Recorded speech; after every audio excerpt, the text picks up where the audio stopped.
Kristin, great to see you. Welcome to Popternative. Thank you so much for having me. Happy to be here. You know, all 15 episodes of The Pit are streaming now on Max, which is crazy, right? I mean, I feel like the show's been on for a couple of months, and the show actually didn't wrap that long ago either, right? So it's Mhm. crazy that they're all out now, right? Has it started to sink in that people could see the whole season? No, actually, I was in New York recently, and that was the first time that someone recognized me, which is so weird because I was expecting it in LA for some reason because I live here now. But in New York, I had my hair down, I was wearing my glasses, and I was wearing my a big beanie hat, Yep. and someone ran up to me and was like, "Excuse me, are you in the pit?" And I'm like, "Oh." Oh, yes. It just didn't occur to me that everyone, from different places have seen it. So, Yeah. and I told my friends, and they're like, the whole world, like people in Ohio watch this, and I'm Yeah. like, yeah, but it just doesn't occur in my head. Absolutely. No, for sure. And the question I wanted to ask you, which I find is very interesting. I mean, I feel like, yeah, yes, like the nurses will cross paths with nurses, but the nurses are also crossing paths with everyone, right? They're crossing paths in Mhm. the ER with the doctors, the surgeons, the orderlies, like everyone. And you've worked on like shows or movies before that might have had like a big call sheet, right? Like a big cast, right? But when you go in, maybe you're only working with like two people, right? You know what I mean? And then you Right. wrap it, you leave. This is not the case for you for the pit. Like you're literally Mhm. working with like over 10 people consistently here and there. Like what was that Mhm. like? Like what was it like really being able to dive into working on an ensemble cast specifically, if you know what I mean?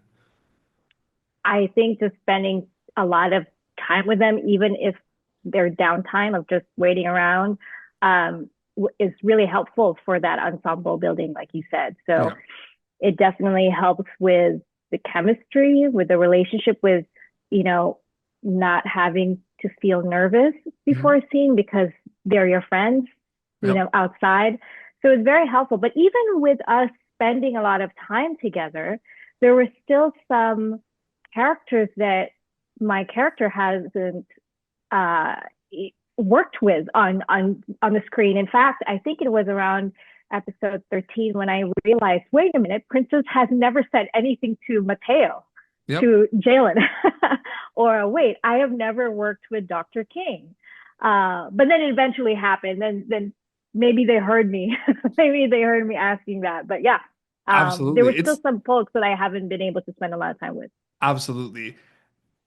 Medical drama, very interesting, right? Because as a viewer, you think of that. You think of the medical component, right? It's in a hospital, but you think of the drama, right? Because especially the pit, it focuses on the ER and like the surgeries and the patients coming in and out and everything. But then you do learn about some of the characters and their backstories and everything. Reading the scripts for this, what is that like, kind of reading that medical drama balance, like reading all the medical aspects of it and then also reading about the characters and their breakdown specific? I'm curious about that, like when you actually get the scripts. The first time I read a side was when I was helping a friend put her on tape for an audition. Yep. And she was auditioning for one of the doctors. So her side has a lot of medical jargon. So I put her on tape. And after we finished it, I actually said, "Oh God, I never want to be in a show like this," because it was so intimidating. Yeah. um, yeah, for me, to answer your question, how do you balance the drama, emotional life of the characters versus the medical jargon? I mean, it's just you just got to look at it like it's a day at work, Yep. right? So objective, don't hurt anyone, help them feel better or understand what's wrong with them. So it makes it there's less pressure on putting the drama on when you're just, you know, your head down doing the work of the day, Yeah, doing your shift. absolutely. Absolutely. I kind of wanted to know because, the two final, like the couple of episodes, like the final episodes of The Pit involved this really big, tragedy and accident at like the shooting at this music festival. So it's a lot of, surgery and being rushed in and everything. Um, were because I know a lot of people wrapped on different days and everything, you know what I mean? Like, were you there for that whole, like, were you there for a lot, like most of the filming of, the emergency room during the shooting, specifically the last couple of hours? Yes, the only time I wasn't there was when they were at St. Joe's Hospital in Burbank when they would shoot external shots of the Yes. ambulances or the cars coming in. But Okay. yes, I was there for the The reason whole why I time. ask is I've interviewed some other people like on your show recently about certain things, and then they were like, "Oh, I wasn't there when they shot that." So I just wanted to make sure before I ask this question. Oh no, you're right, actually. Well, to be specific, we were there almost every day because we don't know where the camera is going to be. Yeah. But if we're going to talk about sections or zones, we Yes. refer to it as zones in the show, right? So there's the red zone, pink, yellow zone are the zones that you see. We talk about a green zone that you don't see out the ER floor. But things that happen specifically in the yellow zone, actually, that was the hardest for me, Kristin, to see because I don't see them. Yep. Yeah, so I don't see what uh, Dr. King have done or Dr. Santos and Whitaker. I don't see what they did in yellow, but every day we're there. Yeah. Was there a change in tone and feeling and dry like feeling on set for those shoot days about the shooting, or did it kind of all feel like intense specifically day after day? Was there a kind of a switch with those episodes, would you say? I would say so. Mostly anxiety in a good way or excitement. Sometimes Yeah. I say if you think you're anxious, it's really just excitement because it's so massive. So basically, as you can see, the set kind of changed, right? Mhm. Beds are outside. So how do we finagle around that? How do we work cameras around that? And for those 2 or 3 episodes, I don't remember now, I'm sorry, but we did add another camera. So we Yes. had 3 cameras instead of 2. So that's another thing to get used to. Yep. We also had to get used to a whole group of background actors that we've been with since July now had to leave Yep. by episode 12 because they go somewhere else or um, we have to discharge them. So then we have a whole new set of background actors coming in who have never been on set and are not very familiar with the protocols, what they can do, so there's a lot of adjustment in terms of physicality, camera, relationship. But yeah, so it made it, I think the scene needed it, of course. So it helped in a way because we're all kind of in new territory again. And I think that helped the scene naturally. Absolutely. I feel like it's interesting because so much happens before you go to camera on a project. So I was wondering for you with the pit, given it's such this massive scale kind of world, Noah Wyle, John Wells and everything. And like you can look at it as two journeys, right? Before filming the pit and after filming the pit, or does it feel like one big journey with multiple steps in between from an acting storyteller perspective? I don't think for me there was a lot of time to even think about what's about to happen Yeah. because I was in New York and I was only cast a week before we started boot camp.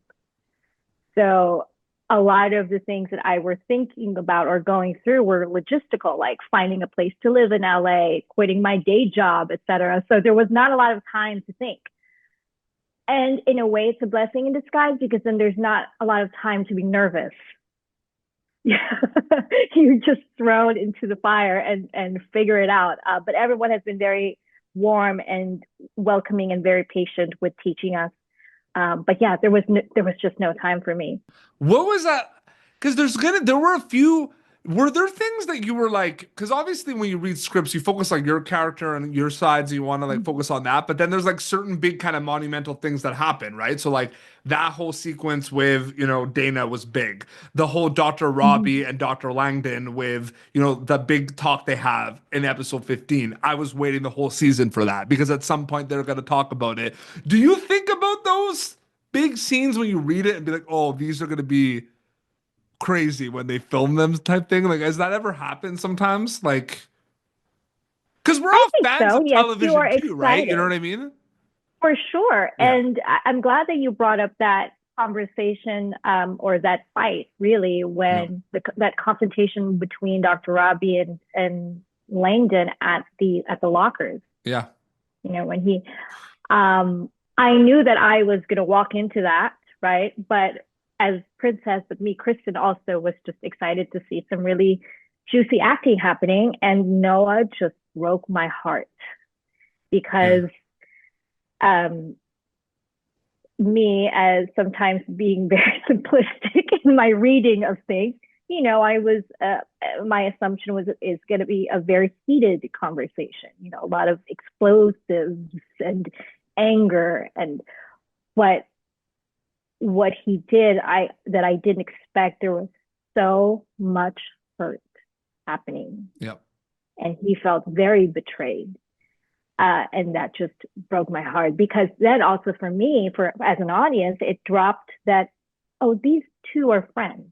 Yep. These two are mentor, student, you know, their relationship is deeper than what we see, what we have seen so far. Because, you know, it's very jokey, it's very, very cordial, very light. But yeah, so then it made me reflect about, oh, you know, Princess also jokes around all the time. Yep. But that doesn't mean she doesn't have, you know, that we haven't seen yet. We don't know whom she have deeper relationships than we see at first. So yes, that was, it's exciting, definitely. And also not just for dramatic moments, also for like the birthing scene. You know, I didn't know how they were. So that was one of the episodes I was most excited to see, because I wasn't in that room. I wasn't in the trauma scene. So I wasn't there on the days that they shot it. So I was very excited to see it. That was something. And you know what? All 15 episodes of The Pitt are streaming now on Max. They can check that out. We know season 2 is happening, which is crazy and awesome and exciting, and I can't wait. I want all the episodes now. It has to be written first. You have to film it first, but I still want it now. I'm really happy for you and the cast and the crew. Congratulations. Kristin, so great chatting with you. Thanks so much for your time. Oh my goodness. Thank you so much. It's such a pleasure to be here. Do you have an Instagram account that people can keep up to date with at all? Are you on I do. Yes. Okay. Is it just your name? Yes. It's not. My name's taken. So I still have my AOL screen name as my Instagram account. But if they I'm sure if they put Kristin Villanueva, they'll find it. Yes, they can. Yes. So I love how you don't want to say what your name is on screen. It's fantastic. They'll have to find Guts and Glam. Yes, Guts and Glam. GUTSN Glam. Yes. I'm Guts just laughing. And Glam? Because it's so sounds like a glam metal band. That's great. I love heavy metal, so that's where my brain goes. But awesome. Well, this has been Pop Alternative. YouTube.com/Pop Alternative for these episodes. Until next time, this is Kristin Villanueva, who plays Princess in The Pitt on Max, and PD Beats signing off. Thank you for tuning in to Pop Alternative.